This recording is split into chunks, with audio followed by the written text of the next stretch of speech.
I've had quite a few people asking me for the pattern I'm using on my subscriber blanket. If you haven't seen those videos, check out the shorts on my channel. I'm going to bring the camera in close and show you how I'm making my blanket. Each section is 25 stitches, so if you're choosing to do this pattern, you'll need to choose an increment of 25 for the total number of stitches you're putting in the length of your blanket. I'm using this yarn from Walmart, which is weight category 6, and the crochet hook I'm using is 9 millimeters. I want to start by showing you my pattern on the blanket that I'm making because it's a little bit easier to visualize once you get several rows in and you can actually see the peaks and the valleys. And the pattern that I'm using is 11 stitches, 3 in 1, 11 stitches, skip 2. To start our project, I'm going to put in a slip knot. So I'm going to pull it up like this and down, take my crochet hook, kind of weave it through there, grab the end of the yarn and pull it through. I'm going to bring the knot closer to the crochet hook but leave it loose.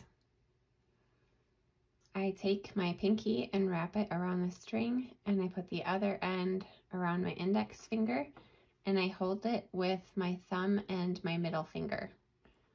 To put in my first stitch, I take my hook to the left of the yarn and go under it, twist it around, and pull it through. That's 1 stitch in the starter chain. As I mentioned, if you're doing this pattern, you need to choose an increment of 25 for the length of your blanket, whether it be 200, 225, etc. Once you choose your increment of 25, you will add 1 more stitch at the end. So it's going to be your increment of 25 plus 1. Keep in mind, your blanket will shrink up significantly once you add the zigzag pattern.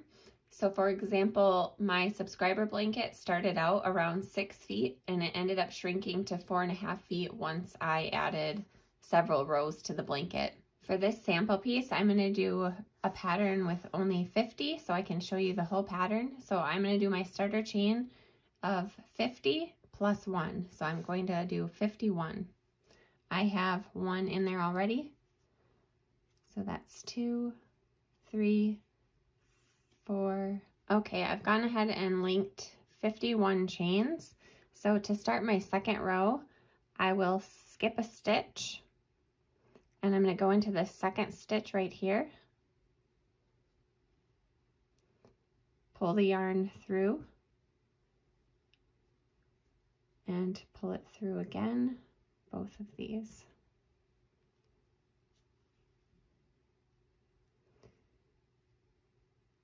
I'm going to go into the second stitch. Now every time I turn, I'm going to put in 2 stitches and then skip 1. So I'm skipping this one here. And I'm going to go into this one for my third stitch. That's only when we're turning. So that's 3.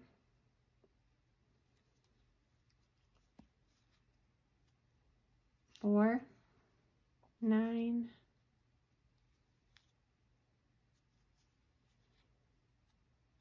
10, and 11.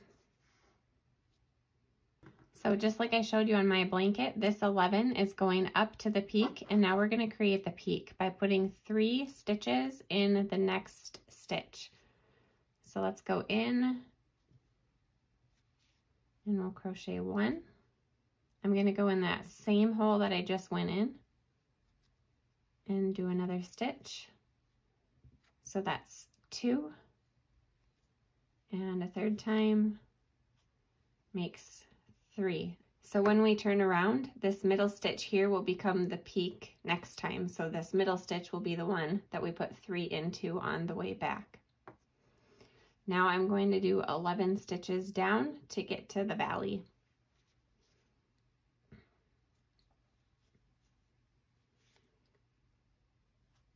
One,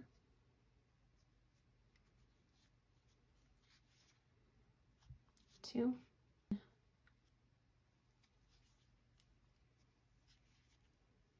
10,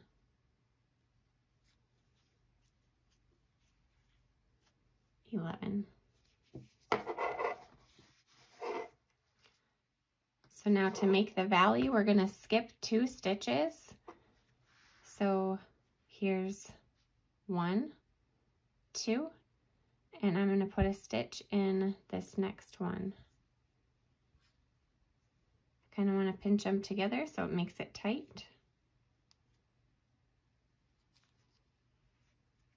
And that's 1, 2, and I'm going to continue until 11 when I get to the next peak. Okay, I'm at 10 and 11. Now I'm going to make my next peak by putting 3 stitches, 1 into the same hole, 2, same hole, 3.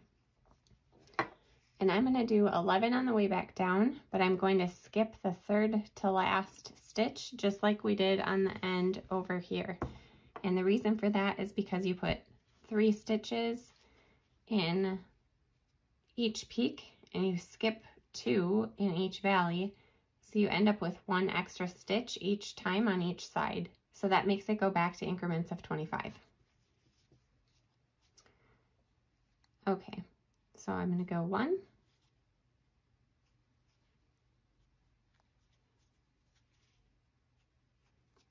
2,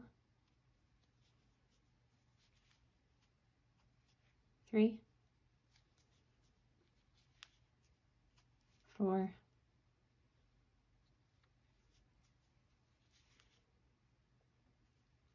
5,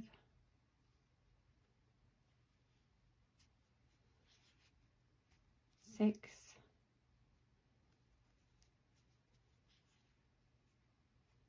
7,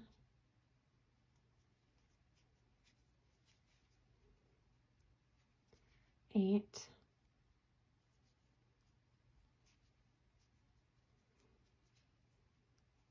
9.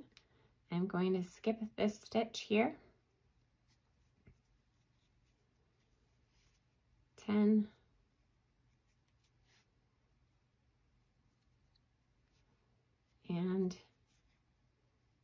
11. And now is when you would find out if you had miscounted on your starter chain. When I'm making a really long blanket, I often actually put in a couple extra links just to make sure I don't get all the way to the end of my 2nd row, only to realize that I didn't put in enough and have to go all the way back to the starter chain. You can always take out a stitch here if you have extra. Okay, so you should have something like this where you can start to see the pattern. Now for this row and every row going forward, we are going to add a link before we turn. So I'm going to add a link, and then I'm going to turn everything around.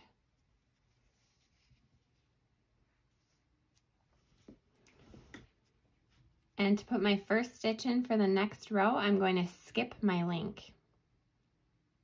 So I'm going to put my first stitch right here.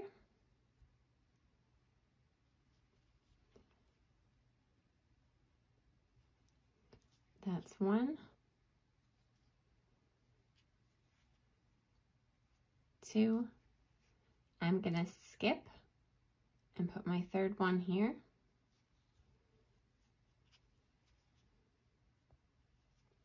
3, 4, 5, and continue to 11. Okay, I've counted 11 stitches. And you want to pay attention when you get to the peaks and the valleys, because that's when you would figure out if something was off. I can tell that I am in the center of the 3 stitches I had previously put in. So that is the correct place to put 3 stitches in this time. So I'm going to go in the back right here and put in 3 stitches. 1, 2, 3.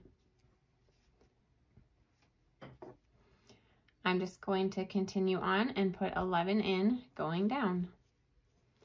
Okay, I've put 11 stitches in going down, And again, I'm at the valley now, and I can tell that I am correct in my count because the 2 stitches that I'm about to skip are the center of the valley. So for the valley, I'm going to skip 2 and go into this stitch right there. That's 1, and I'm going to do 11 going back up. I got my 11 stitches in, so I will put 3 in to make the peak.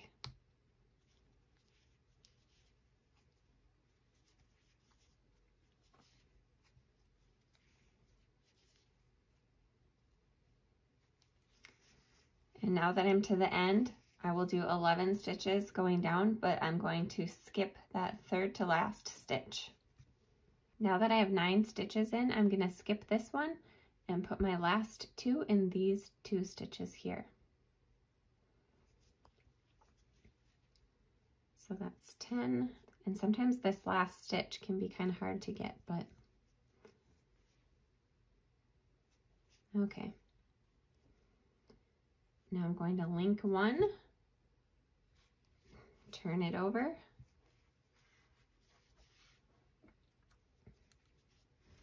skip the link, and keep going. I'm going to do 1 more row, and then I'll come back and I'll show you how to switch colors. When you're ready to switch colors, you can just leave a tail and go ahead and make a cut here. I'm not going to do that for this sample piece because when I'm done, I'm going to take this all out and reuse this yarn. I'll leave a tail on the new color also. And I've gone ahead and I have stitched 10 of my 11 stitches in my last row with the green here. So I'm going to pull it through once for that 11th stitch. And then I'm going to take the new color and pull that through for the second part of that stitch. I'm going to take my 2 ends of yarn and tie them together. I usually just do 2 knots, 1 and 2. Now I'm going to take the new color and do my chain stitch, and then I'm going to turn. Now my preference is to crochet these tails into the next several stitches, so let me show you how I do that. As always, I'm going to skip my chain stitch that I put in, and I'm going to put my first stitch into the next one.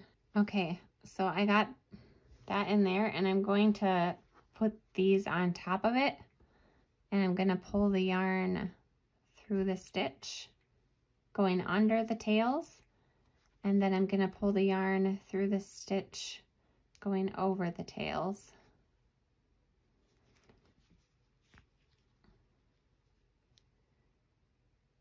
I'm going to do that every time. So I'm going to go through my stitch and under the tails, pull the yarn through once,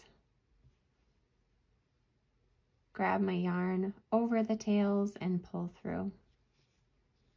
That's 2 stitches. As always, I'm going to skip the 3rd.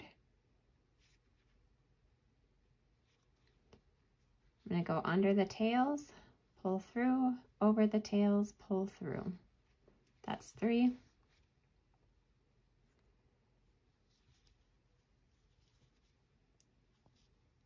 Four, and you can see that the tails are not particularly tight right now, but if I just take them and pull them, they disappear and become tighter. I usually continue doing that until I get around the next peak, sometimes even further, and then I just cut the yarn off at that point and I just tuck the ends into the stitches. I'm going back to my blanket here so you can see the different color changes and how they turned out. One thing to note, if you're trying to do a specific number of rows and you lose count, it's the easiest to tell how many rows you've done if you look at where the peaks are, because you can see above each hole is a row that you've done. So here's a hole, above that is my first row of white. There's a hole, so above that is my second row, a hole, above that is the 3rd row, a hole, above that is the 4th row, and a hole, and above that is the 5th row. I did 5 rows of every color because I'm doing 200 stitches per row, and I wanted each color to represent 1,000 followers or subscribers. If you decide to make this pattern, I would love to see your pictures, so post them in the comments. The subscriber blanket's not done, so if you want to be a part of the blanket, then click subscribe, and tomorrow I can put in a stitch for you.